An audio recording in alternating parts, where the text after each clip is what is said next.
It's beginning, and you're invited to renew your mind, to see in a new way, to listen with your heart. Across the globe, individuals are embracing their greatness and coming together to intentionally live the transformed life of their dream, to become fully who they are so they can bring that to their community and world.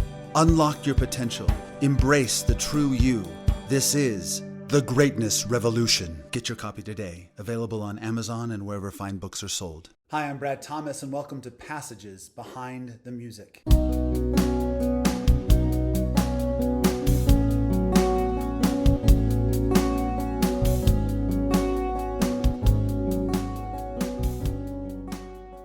The second song on Passages, track 2, is Blood Moon Rises. This song comes from experiencing judgment from judging others, and the realization that what many may consider metaphorical in the Bible may really have been actual and material. The song begins with an Elijah-like moment.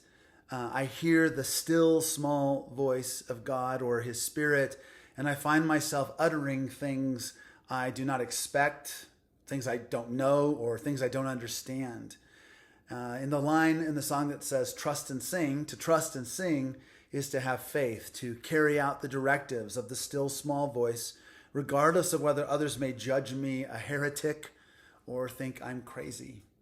The shadows that come up connote a cloud of indecision or a lack of understanding just what God is doing through me.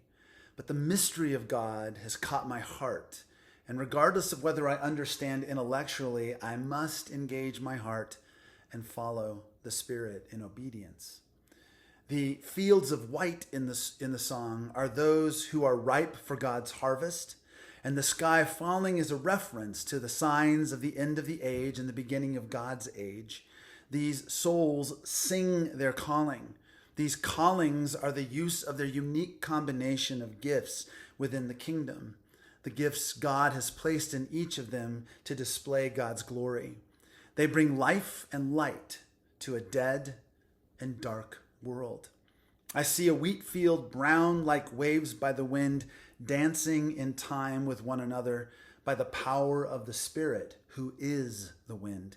The image of the blood moon rising is twofold. It is a reference to the day of the cross when Jesus died and then was resurrected. On that day, there was a blood moon. Peter alludes to this in Acts 2 on the day of Pentecost when he quotes Joel, the moon will be turned to blood. There is much more to this prophecy. Briefly, the moon was in the same constellational setting on the day of Jesus' birth as it was on his day on the cross. The moon represents Jesus born of a virgin. On the day of Christ's birth, a new moon was birthed at the foot of the constellation known as Virgo, the Virgin. On the day of Christ's death, the moon once again sat at the foot of the Virgin, but this time it was red, covered with blood. This is one of the two meanings when Peter quotes Joel, the moon will be turned to blood before the great and glorious day of the Lord. What follows the blood moon is Christ's resurrection, the first coming of the Lord, the second Adam, the great and glorious day of the Lord. The second reference of the blood moon is the reference to the second coming of the Lord. The white fields dance in time. Those ripe for harvest live out their time-bound lives dancing with God's Spirit. To dance is to become one with your partner, to follow his or her lead, respond in congruence with those movements. There's much more to this than I mentioned here, but it points to an all-powerful God who humbly limits himself, becoming human and experiencing death so that he can save us. Time is ticking and trickling. It is running out, but it seems to pass slowly. This is time's illusion for all humanity. Time is the cause of much of our anxiety and worry. To live each moment, to remain in the present, dancing with God, responding and doing what we're called to do in every moment, dispels the sweat that waters down my spine. His gentle whispers are directions that pay no heed to time. They are words of eternal consequence. That is, words for the present moment. When the kingdom is fully realized and eternity arrives, there will be no past or future, only the present, only the I am. In fact, we already abide in eternity because we have already, as the Bible says, died to ourselves so that Christ lives in us through his Spirit.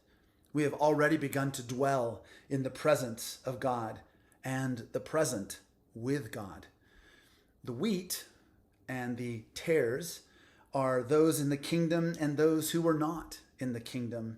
Tares are plants that look very much like wheat, and only an expert farmer can tell them apart.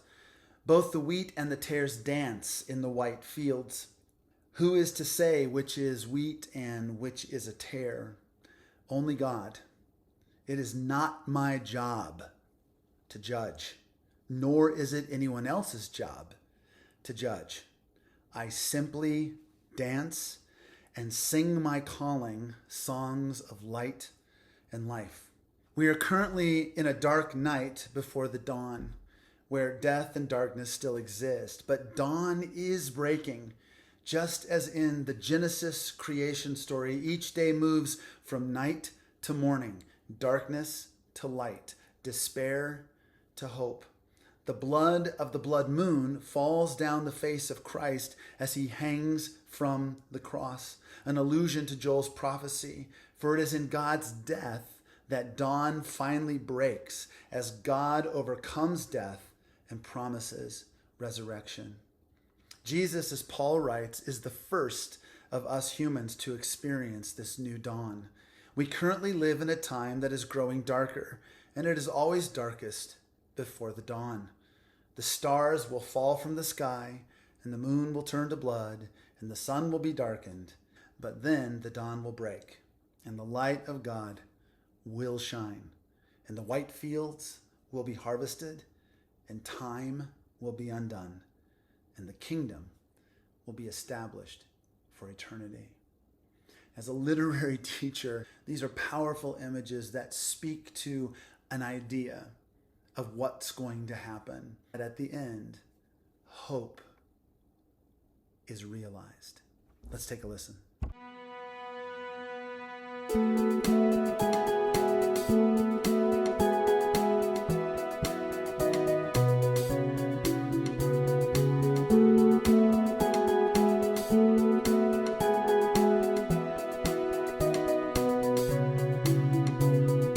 I can hear your still small voice, it whispers songs to me. I don't know just what you're saying, but I'll trust and sing. Shadows pass across my face, mysteries caught my heart obeys.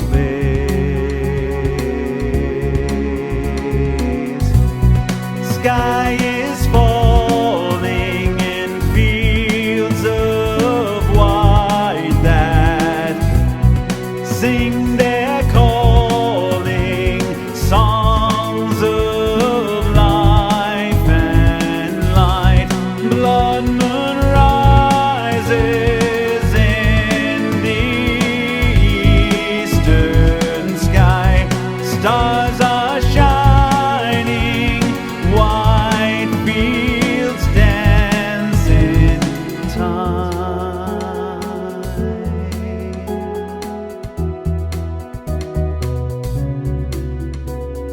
Time is ticking, always trickling waters down my spine. Gentle whispers from your lips, so oddly out of time. Weeds and tares, they dance the day. Witches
It's beginning, and you're invited to renew your mind, to see in a new way, unlock your potential, embrace the true you. This is The Greatness Revolution. Get your copy today, available on Amazon and wherever fine books are sold.